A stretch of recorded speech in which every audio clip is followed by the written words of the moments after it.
Welcome to our Backyard Brothers podcast. We are short one brother, like we were last week, although a different brother, and for different reasons. Uh, if you guys watched last week, we let everyone know what internet was letting us down, which uh, so this time we're gonna let everyone know that Cody's vacation is preventing him from joining. That's a little less controversial, I think. It's much more fun of an excuse for sure. Yeah. I don't think the tourism industry will be too offended by that. No, Right. no. Okay, but we're going to be talking some NBA today. Is a lot of what we're going to be talking about. We have one team left to cover in the NFL reviews, just one team, and we'll get to that later. But first off, we have a memory from Dustin. So I'm turning it over to you, Dustin. So I think, turn it back. so I think very pertinent with the Knicks Pacers series going on to revisit the old Hicks versus Knicks rivalry, specifically the choke game it was May 7th of 1995. I think we have a video. Go ahead and pull that up, and we'll look at this. Let's see. I think. Are you seeing the screen? Are you seeing the choke game here? The YouTube screen. It's loading for me, but yeah. So to give some context while this loads, yep, see it.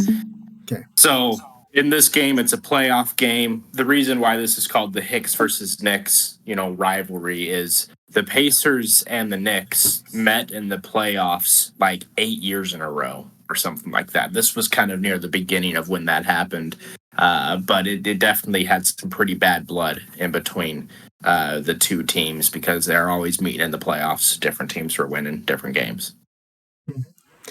Okay, and I decided to take it up from here. The Pacers are rebounding it. I have volume on low. I can completely mute it too if you'd like. So I'm going to maximize this. Let me know if this is it's able to steal the pass. I would realize that there's something wrong at this point. That's 3 entry passes that LaSalle Thompson has picked off. Well, it's twofold. It's the passer not getting low enough below the free throw line shot. It's a three-pointer for Reggie Miller, who again is staring in the direction of, yes, Like Lee.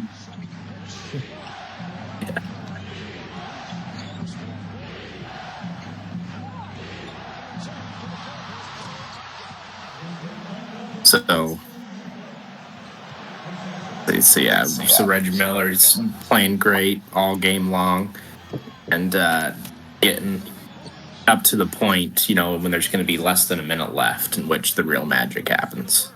Mm-hmm. And Reggie Miller had a beef with Spike Lee, and he still does, I think. Oh yeah, they've never gotten along. Spike Lee loves to trash talk, from the sidelines, and Reggie Miller told him, "Hey, this was your fault."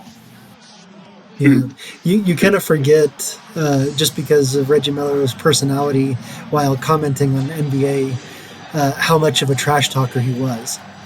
Oh yeah. Yeah, Reggie Miller said that he would research individual players prior to big games to try to learn things about them so that he could bring them up in games, learn their mom's name, things like that, to bring it up in a game. To trash talk. He was definitely. Look at that, 21 points in the fourth quarter. Yikes. Those early quarter numbers are garbage, though, if we're being honest. They locked him down until the fourth. Yeah. And what's so...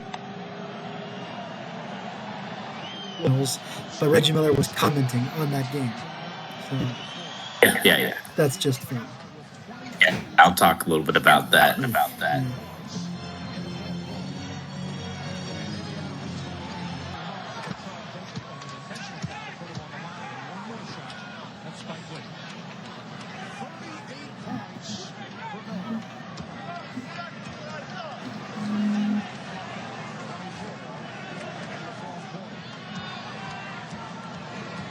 Knicks are looking fairly comfortable. They're a little bit nervous, but still up a little bit. Up by Continue to 10. play well. Up by, yeah. After this one, as Ewing hits a three-pointer, it's a steal. And that is the final score as Reggie Miller spikes it to conclude matters. He finishes with 39 points, 25 on the fourth quarter, only 4 away from an NBA playoff record that is held by Eric Sleepy Floyd. 14 for 26, 5 for 5 from three-point range in the fourth quarter, and Reggie is with them all. All right, thanks, Mark. Reggie, what a performance you put on here tonight. 37 points, 23 in the fourth quarter. You guys really came out ready to play. Feel like we're watching a picture show. Ready to play. Claymation basketball. Yeah. Mentally, we were into the game, but you got to give New York credit. I They wanted to keep home court advantage, but all we wanted to do was watching the game we meant to watch here. Yeah, we'll see it here, I believe, Team showed a lot of pretty soon. I confidence think he does it by after the coming interview. through, because the Knicks, the way they started, looked like we're going to blow you right out of the gym. But like I said, they came out with high intensity. We came out very flat. But like I said, we just wanted to hang around. A lot of Yeah, because the Pacers were up 10 at the end of that game in the mix, and Yeah, that's what I meant to say. instead of the Knicks being up 10. we will see you on Friday. All right. I think Good luck to you. this is good context here. I think the game that I was talking about, that we can just talk about it here, is Reggie Miller scored 8 points in 9 seconds to come back to beat the Knicks. And so, basically what happened, we can just talk about it, is with less than a minute left, it's a 3. And then in the inbound pass. Yep. So yeah, that'd be it. May 7th, 1995. I know. Is this But it? anyway, This so one? defending the inbound pass and Anthony Mason throwing it in. Yeah, I think that would be it. Yeah, that's it. Let's try to zoom to the end, though. Yeah.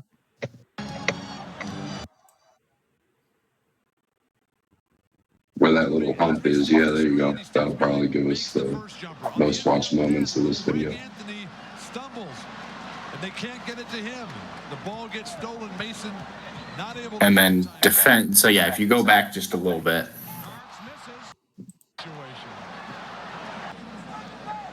Miller's going to make, after he sets the screen, he steps behind, makes the first jumper. On the inbound pass, Greg Anthony. Yeah, so he makes this 3, and then they try to inbound the ball, and he's guarding Anthony, and he falls down, and Anthony Mason accidentally passes it right to Reggie Miller, who just runs to the three-point line and makes the 3. And then they foul John Starks, and he makes one and misses one, so now they're up by 1. It's a tight game. Similar situation. Yeah, 105. Tight. So then he misses this one. Back when NBA players had to buy Band-Aids from Walgreens.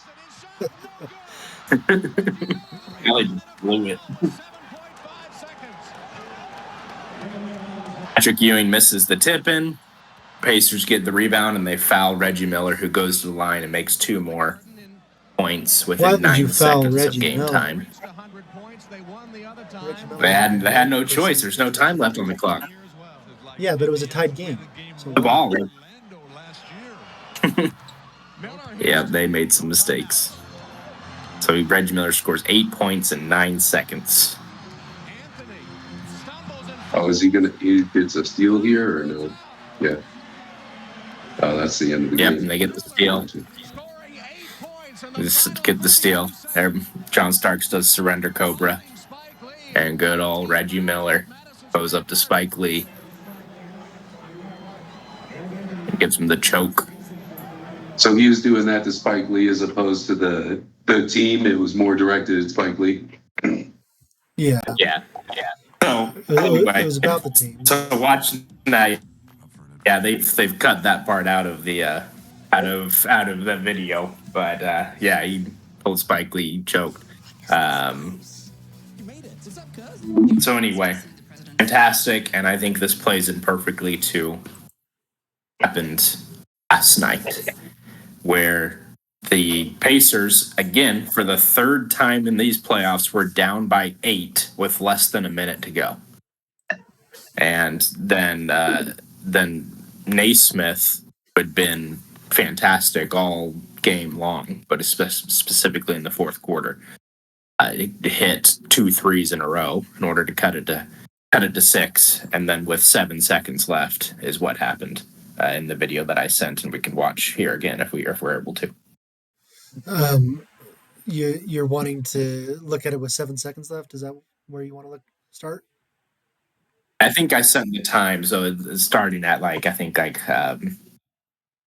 minutes and 5 seconds. 5:05 to 5:45. Okay, yeah. Yeah. It's wanting to do an ad first, so let me get there before I. Good move.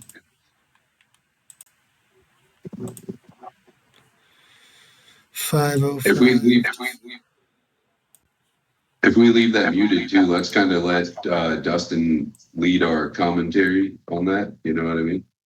Mm-hmm. Yeah. Sweet.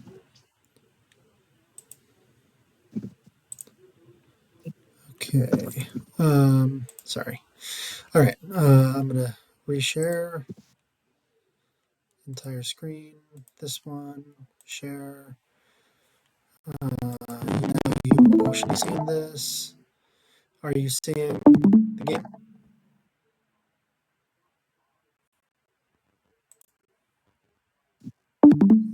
Is that a yes or a no? What? I can see. Okay, great. All right, starting this right here. You can see next are up 1 at this point.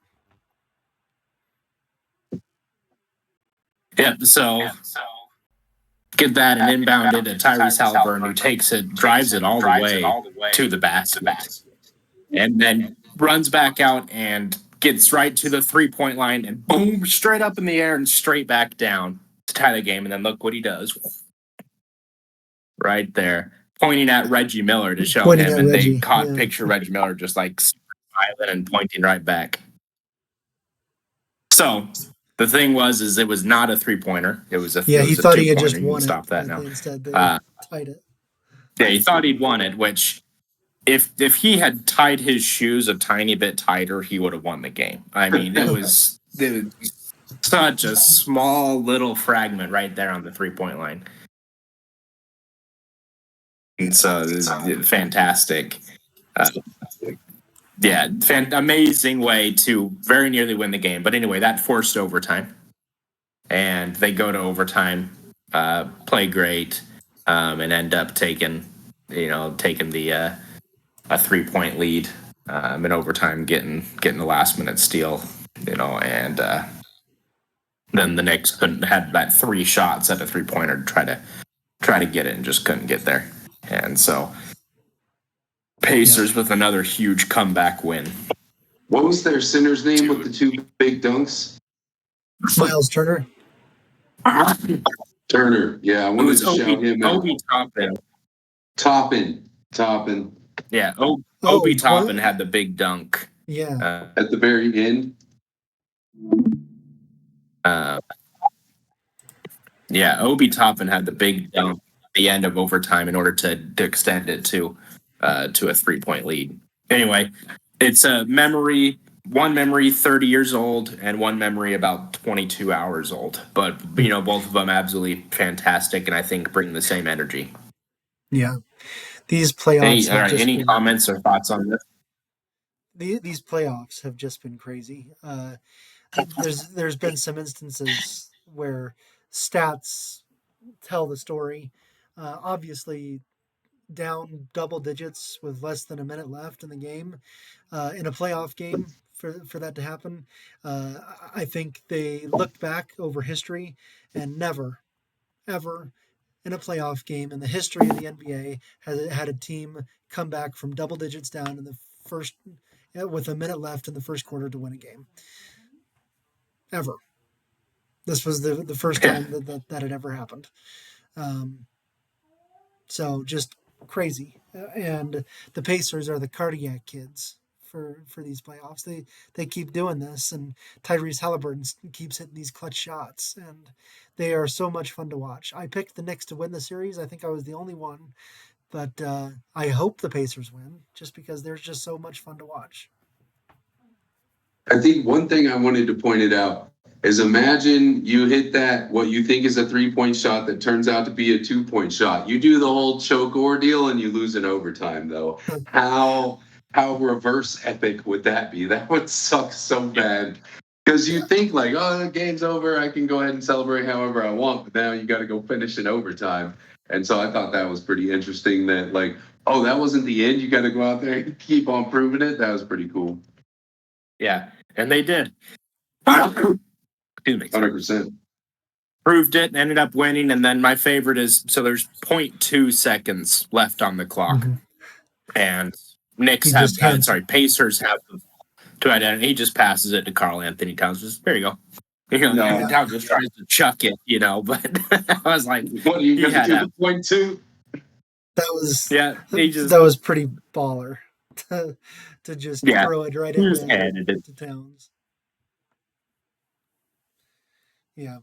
Yeah, incredible. Loved it. Yeah, great memories. Yeah, okay. Well, we're jumping straight back into the NBA playoffs, so it feels like we're there's not any kind of transition. We're just going straight into it. So let's start here. Do you see my screen now? Just show Knicks and Celtics. Yep. Okay. This is where we left off last week, the Eastern Conference semifinals. We saw Game 5 there where the Celtics just took absolute control in Game 5 without Jason Tatum. And then Game 6, the Celtics didn't show up. And the Knicks rolled in that one and won the series in 6 games. None of us picked that. Any comments about the Knicks beating the Celtics? Obviously, Celtics didn't have Jason Tatum, and Jaylen Brown had tore a muscle as well, and he was playing through it. So Celtics were just pretty banged up in this series. Those two guys, in my opinion, are kind of the heart of the team for the Celtics. And so with them two down, I mean, I'm sure Dustin will have more insight, but I think that is got to be the biggest factor to why they would drop so heavily against the Knicks there in that last game. Yeah, definitely those two out, especially Tatum. But then also, Porzingis has been dealing with an injury, with an illness, and, has missed quite a few games in the last 3 months dealing with this illness. And so him being slightly hobbled by that definitely played a factor. The Celtics have a great bench, obviously 6th man of the year and Peyton Pritchard. Yeah. But what they don't have on the bench is somebody who can go get you a bucket without any teammates' help. That's where Jason Tatum and Jaylen Brown come in. And so, especially with Tatum out, defense could focus on Brown and we're able to shut him down. And so there's that. And Knicks played great, but I think my comment on the series is when you think about a big city like New York, you see everyone in the world wear a New York Yankees hat. People who have no idea what baseball is put a New York Yankees hat on. Yeah. But you look at the New York Knicks and players that played for the Knicks 50 years ago show up to the Knicks game to support current players. Mm-hmm. I mean, Walt Frazier is sitting there courtside every single game. And so the Knicks have, I feel like, a small town feel to them where once you're part of the Knicks family, you're always there. Patrick Ewing's always there watching his guys. Latrice Sprewell you see occasionally watching there. John Starks, everyone you see there watching. So it's fantastic to see those guys sticking around, loving their team. And so that definitely made me a Knicks fan. Yeah, and it's definitely been a long time. I think since we last saw that game that we saw in the first memory back in '94. I think was the last time the Knicks were in an Eastern Conference Finals. So no, 99, because they went to the Final Four. In 90. So 99, yeah. Yeah.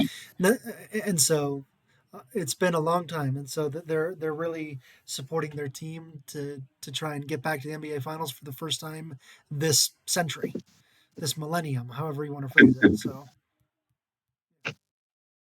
it's fun. Okay, moving on to the Nuggets and the Thunder. What a series this was.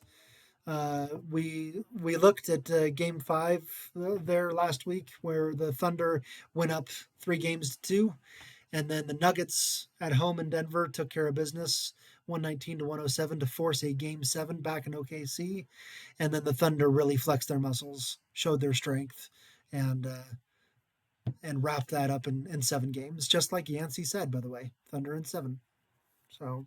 Um, really really good series here between two really good teams. You knew that the Thunder were the better team, but the Nuggets had just had so much playoff experience, and obviously the Thunder are a really young team, and that came into play. It seemed like the Nuggets had their chances to win the series, and they gave the Thunder a real good run for their money here. But you got to give credit to the Thunder where credit's due. Yeah, so I could spend an entire podcast on this series. I won't. I'll try to keep it short. Um, Comments on the Nuggets. I didn't realize how thin the Nuggets were until you get deep into this series. I mean, they played basically 7 guys, maybe 8, the whole series. Very very thin. And so I think they struggled with some of that rest things. But in Game 7 specifically, with about 4 minutes left in the first quarter, Nuggets were up 21-10. And then Mark Daigneault made a decision where she put in Alex Caruso and had Alex Caruso guard Nikola Jokic one-on-one. And at that point, it went basically on a 100-70 run. It was just that changed the game. Caruso just absolutely changed the game and frustrated Jokic for the rest of the game, and they just absolutely ran away at that point and ended up winning by, almost 40 points.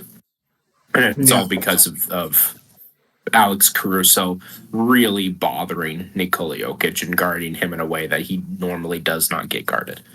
Yeah, those little dudes can cause problems for big dudes. Yeah. Speaking as a little dude.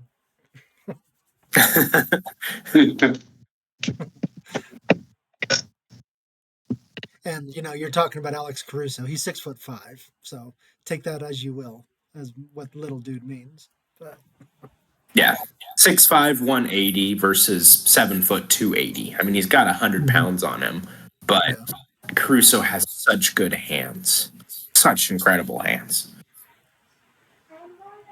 Yeah. Anything from you, Yancey, on that series? Oh, I wish it went the other way, but I guess I'm happy I got it right. Yeah. Okay. We already talked about this series. It ended last week, and so we don't need to spend any more time on that. And we jump right into the Eastern Conference Finals. The Pacers and the Knicks.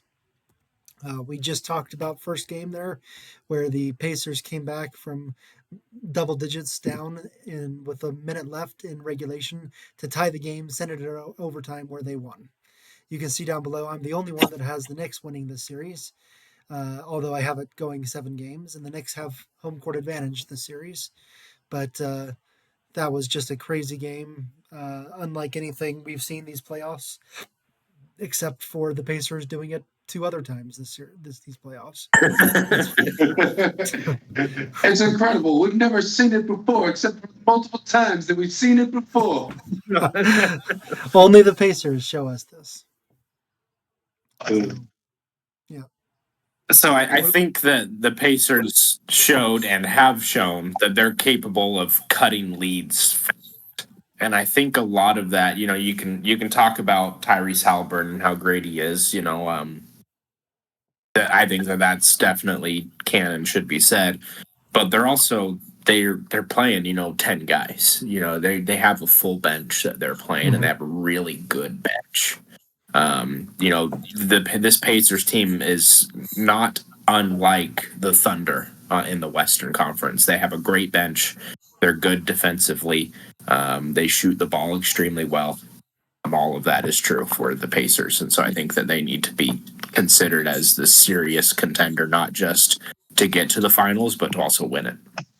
Mm-hmm. And no matter which way it goes, it's fun to see one of these teams in the finals. We talked about the Knicks. The last time they were in the finals was 1999. The last time the Pacers were in the finals was 2000, the very next year. So it's been a long time for both of these franchises to get to the finals. It'll be fun to see one of them there. Definitely. I think that it's always great in sports when you see these two kind of nostalgic teams, if you will, coming together again to potentially get into the championship. It's easy to be happy for either team, kind of, is what I'm trying to get to. Yeah. And neither of those teams in 99 or 2000 won that finals. The Knicks lost to the Spurs. The Pacers lost to the Lakers. You have to go back past the 1970s to find the last time that one of these franchises won a title. So we'll get there when we get there. But yeah. Commenting on playoffs in general. So couple cool statistics. So this is the 7th year in a row in which there'll be a different finals champion than in the past 7 years. That's like no team has won it twice within the last 7 years. Yeah. That's cool. Or no team has the same team that's going to win this year also hasn't won in the last 7 years, right? It's great. Mm-hmm. We have parity within the NBA, which we have the NBA struggled with in the last quarter century. Second thing that this is opposite of parity is this in the Western Conference. This is the first time in 25 years that what the Western Conference Finals does not feature a team in either Texas or California. Really? What an interesting stat. That is a cool stat. Yeah. That's crazy. Yeah. Now, half the teams in the Western Conference are in either California or Texas, but still half in the last. Yeah. And we're going to get there right now. Here we go. Minnesota and Oklahoma City. The Timberwolves are the 6th seed in the West, and they've made it to the Western Conference Finals by going through the Lakers and then the Warriors, and now they're here. Although Game 1 was a beatdown. The Thunder showed their strength and shut down Anthony Edwards, and really made a big statement there on their home floor that the Timberwolves are going to have to come with a lot more firepower in the rest of these games to be able to get something done. Once again, 3 of us said the Thunder. Cody did pick the Timberwolves to win this series in 7, but after Game 1, it doesn't look like it might go that way.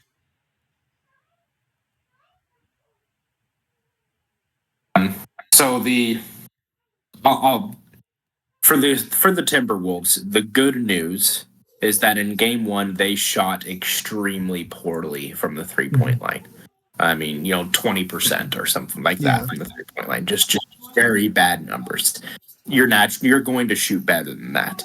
But the problem is that they took like 70 3-pointers or something like that. That was their whole offense, and the reason is because the Thunder said that's how you're going to do it. They had clogged the paint. They did not allow Anthony Edwards to get to the rim where he can then pass it out or finish, get fouled, all that kind of thing.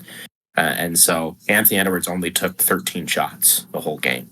It was, and so the Timberwolves, the good news for them is they have some very obvious things to fix. And I think it's very clear how they do it. And right now it's close game here in the second quarter. All right. Anything from you, Yancey, on this series? Looking to see much of the same. I think that Oklahoma City is just going to be too powerful for the Timberwolves. The only reason I think I agree with Dustin in that at least the problem is obvious. and I think that they'll adjust. That's why I didn't suggest that the Thunder sweep them, but that's probably the only thing. I think that the Thunder have more talent than Minnesota. So. They got the MVP. I was happy to see That's right. they got MVP. And he won pretty handily according to the numbers. So, yeah. Yeah. Yeah, I think him and Jokic are obviously both very deserving. You know, just because Gilgeous Alexander won doesn't mean that Jokic was undeserving. You know, they Right. really could have gone either way, and people would be happy. Mm-hmm. Yeah. Just to show where we are at, the first number here is the series that you've got right, like the right winner won the series. The parentheses +2 or +4 in this case is if you got the right winner in the right number of games. So Yancey, you got 4 series correct in the same number of games, which is why you are currently in the lead. Dustin and I are a perfect match, 11 +2. Cody's behind quite a bit. Nice. Okay. Let's get out of this one and move over to this one. Do you see the Pittsburgh Steelers now? Yes. Okay. Dustin, you are up, and we'll go through this quickly. This is finishing up the NFL review right now. Yeah, mine's loading up real quick. There we go. Okay, so Pittsburgh Steelers, 10-7. That's second for the AFC North. Very middle of the pack as far as your main stats there go. You know, but you look at turnovers forced. You know, they were very good there, forcing 33 turnovers. That's where they shined. For Russell Wilson playing quarterback there. Fairly decent season. You know, he's had better numbers, but only 16 touchdowns and 5 interceptions. In order to win games, got to throw some more touchdowns. Najee Harris, 1,000-yard season. And then you look at all these numbers for these wide receivers, nothing really stands out as anything great. Mm-hmm. Good offensive line. No big colors here as far as anybody went Pro Bowl or All Teamer like that, but you know, not an offensive line that people are necessarily complaining about, except for maybe on the right side. For defensive, Cameron Hayward, the old man there, still being very effective with 8 11 passes effective, which is great. But they need some help there on the offensive line. But specifically because linebackers, TJ injured. Yeah. And Patrick Queen did great with 129 tackles. He carried the team because TJ Watt was out so much. For the secondary, Minka Fitzpatrick is always been fantastic. He had 1 interception and 1 forced fumble, but his impact is far beyond what those numbers are. Deshaun Elliott had 108 tackles. Justin Fields played quite a bit near the end of the season specifically, and played fairly well. Could have done a few things a little bit better, but overall, not going to complain too much about that. Cordarrelle Patterson they brought over, and he was very ineffective. For defense here, again, they had a lot of different guys playing because of injuries on the defense here, but Peyton Wilson is kind of really the only one that was able to be effective coming in. Kickers, Chris Boswell did very good, only missed 3 field goals. And Corliss Waitman, probably the only black punter in the NFL. You know, fairly good numbers there. 27 within the 20s.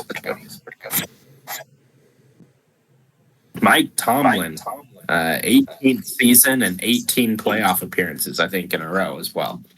Not playoff Absolutely appearances, amazing. winning records. Winning records. Quite a bit of playoff appearances, but not quite 18 in a row.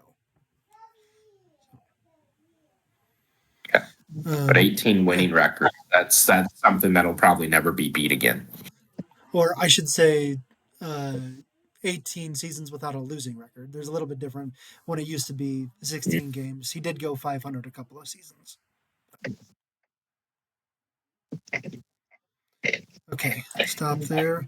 Okay, take us through a discussion. Dustin, what topic do you have?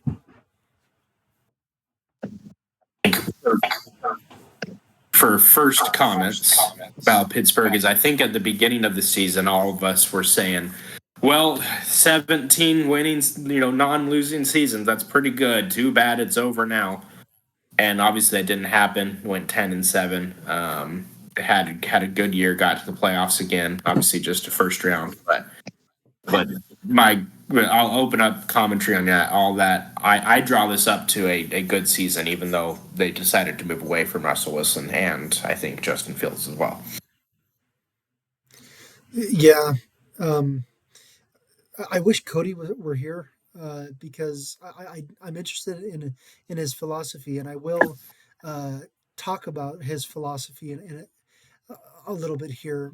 That at what point does a first round playoff exit every single year become a failure?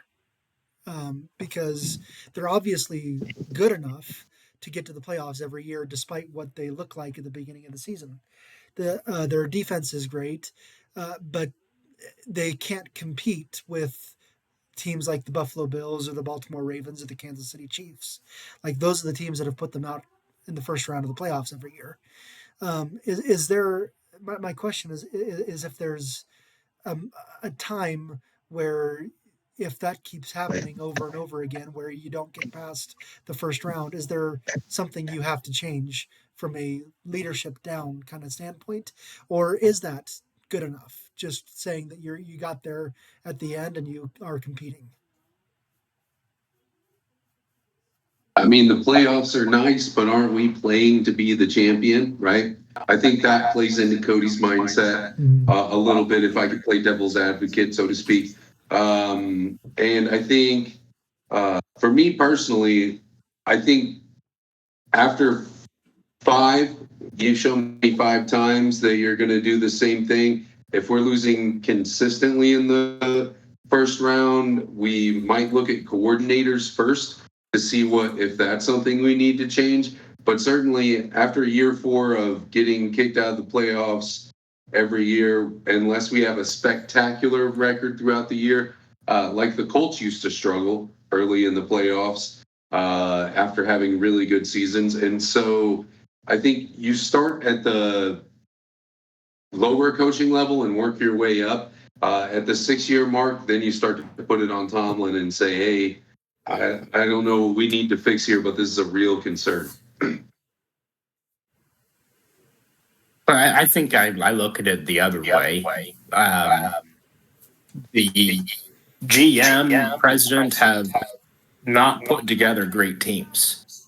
And then Mike Tomlin gets them to the playoffs. And I imagine GM's just like, dang it, I was hoping for a better pick than that, Tomlin. And so I kind of see it that way, is that you just have a really good coach. And if you can get them a slightly better team, all of a sudden this goes from a 10-7 team to a 13-4 team, and you're deep into the playoffs at that point. And so I see this more as the GM needs to kind of try to figure things out without losing. What trades can you make? What signings can you make? What can you do to bring some better talent to Pittsburgh? And I think that they're doing a lot of that. They're making some big moves. Some of them are rebuilding moves. But I see it as you have a fantastic coach, a coach who can win with less than what other people can normally win with. And you just need to get him a little more tools, and he'll get you to the Super Bowl. Yeah, I think that's a great point. It doesn't seem like they're doing that this year. They got rid of both of their quarterbacks that played, and they're bringing in looks like Mason Rudolph. uh, and so I'm not sure what that's going to look like. And then you got rid of George Pickens, who, despite his big talent, is a diva on the field, on and off the field, and they're just cleaning up the culture a little bit, which is important as well. But, so yeah, so I mean, that's that's our NFL review. We've covered all 32 teams over about 2 months, but we did it. And so we probably won't talk a whole lot about the NFL for another couple of months now. When we start talking about the 2025 season preview, it'll look a little bit different. I mentioned that last week. Um, it won't look or Yancey wasn't here, but it won't look the same. I'm working on some things to make better use of the time, uh, and so that's what I'm trying to get through. But that won't be for another couple of months when we talk about this beginning of July, probably. Um, so month and a half ish, something like that. So the next month is pretty much devoted to basketball, both playoff reviews and analysis, and we'll do our NBA season review as well for each of the teams. And so, uh, any other thoughts about whether it's NFL or anything we've covered NBA before we move on to the PTI question?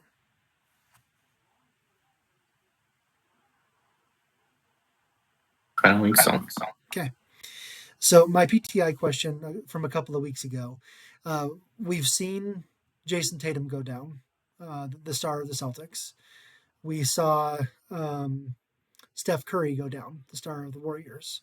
We saw Donovan Mitchell go down, the star of the Cavaliers. We've seen these huge star players and the leaders of their teams go down in the playoffs when it really matters the most. And obviously, it's a long season. It's a physical season, and this is the end of it. And so you get a lot of the the physical, bumps and bruises all add up, and you might have a big one by the end of the season there. So my question was, does it make any sense for the NBA to put more focus on the postseason by uh, eliminating some games at the end of the regular season? Uh, so like getting rid of 10 to 15 or 15 to 20 games even, and then starting the playoffs a little bit earlier, but then having more time between each game in the playoffs for a little bit of rest, if that's what your focus wants to be. So that was my question. If it makes sense to do that, obviously, my I'll give my stance after I hear from both of you, but you can already guess that my stance is at least somewhat in favor of that, but I can be persuaded. So I've always thought there were too many games anyway. Like just playing on the Xbox or whatever, trying to get through a season in 84 games, I think it is, right? Just the regular 82. season. Yeah. 82. Okay. It's a little arduous, man. It's a bit of unless you got a lot of time, it's hard to even do that in the virtual world. So I wouldn't be opposed to it personally, but I'm sure diehard fans would disagree with me strongly because of how much you're changing the game. But I'm not really certain. But for me, I think that would be a good direction to travel in because you take a little less tread off of these athletes' tires, they can get more out of their careers. Yeah. Yeah, so glad we have a couple of minutes because I have a lot of different thoughts here on this. So ultimately, I think that would be, in the best interest of the game is to take it down to 65 or 70 games. And for one, shortening the season, we're starting in mid-October and finals go through mid-June. But, the NBA doesn't really get traction on viewership until about February because it's competing with football. Yeah. And so, if you decide to instead start, in early December or even early January and go the same length, just 6 months of time, that could really help the NBA have its own season in which it really competes.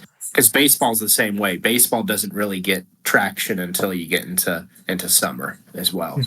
So I think that could be really helpful. Um, and then talking about player health, the players union has tried many times talking about player health on eliminating back-to-backs, eliminating 3 games in 4 nights or 4 games in 5 nights to try to really help on cutting down on injuries. They've put things in place such as, like, whenever you're playing games every other day, let's not have a practice on that day in between.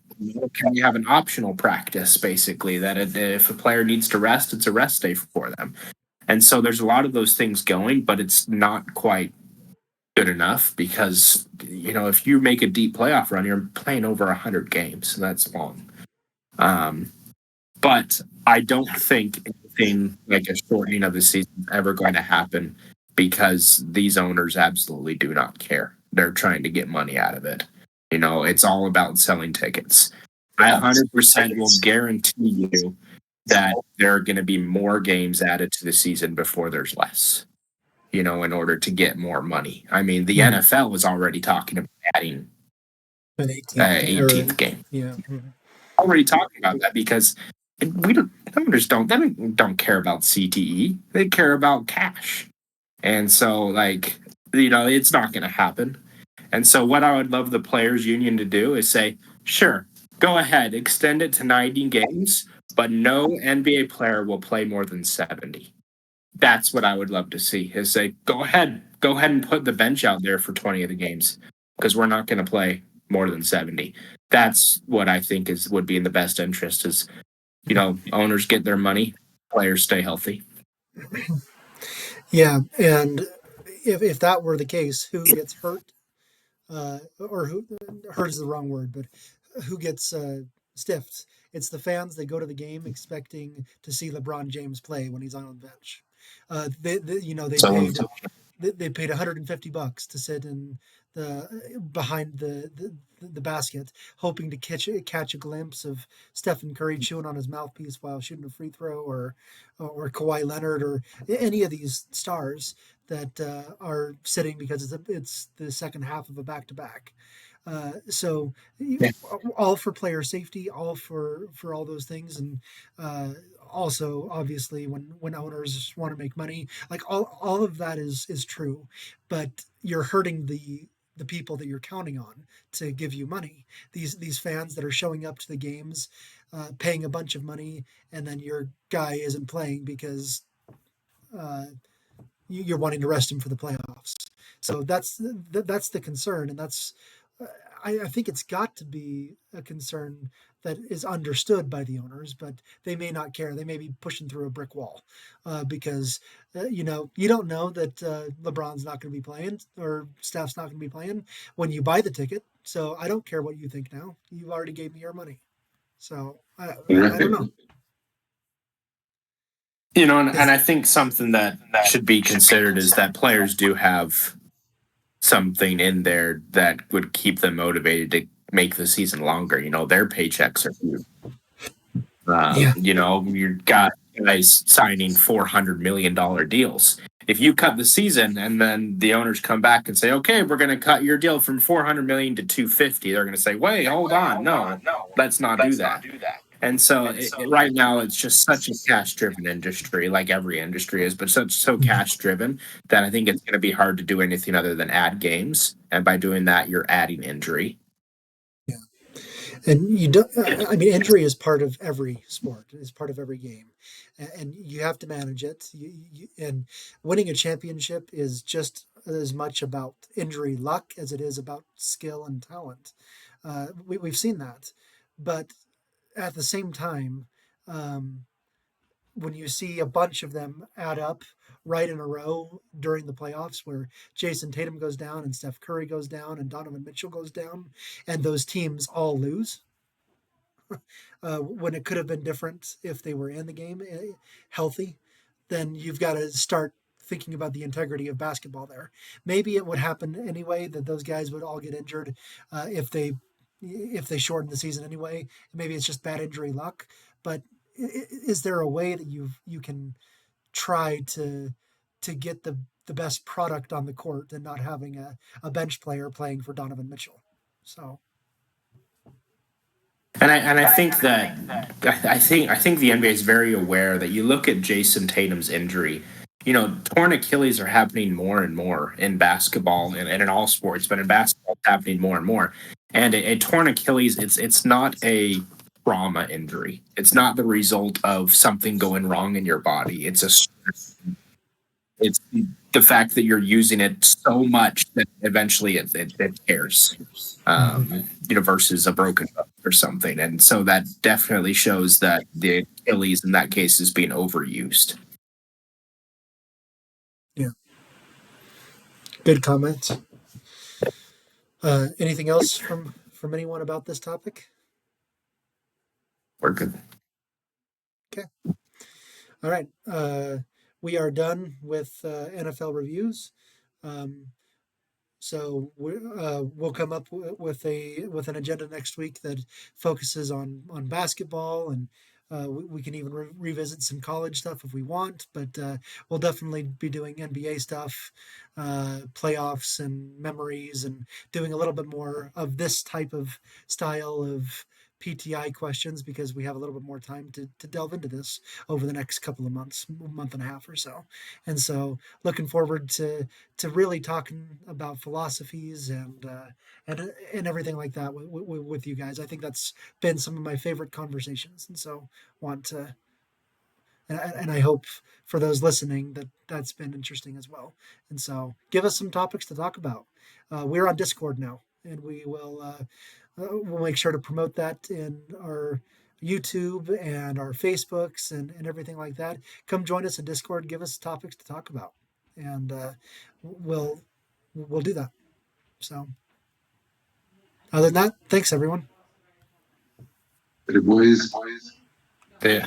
Bye. Okay.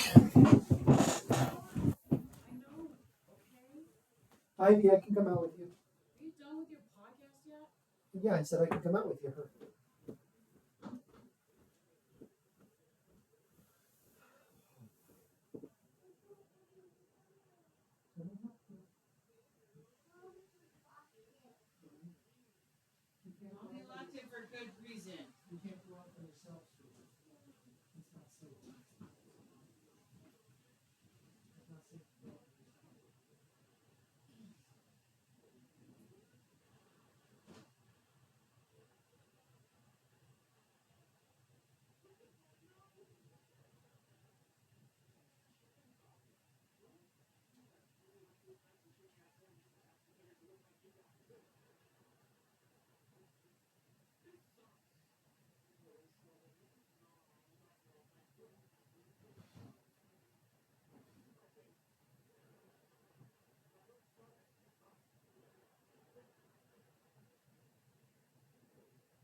Yes.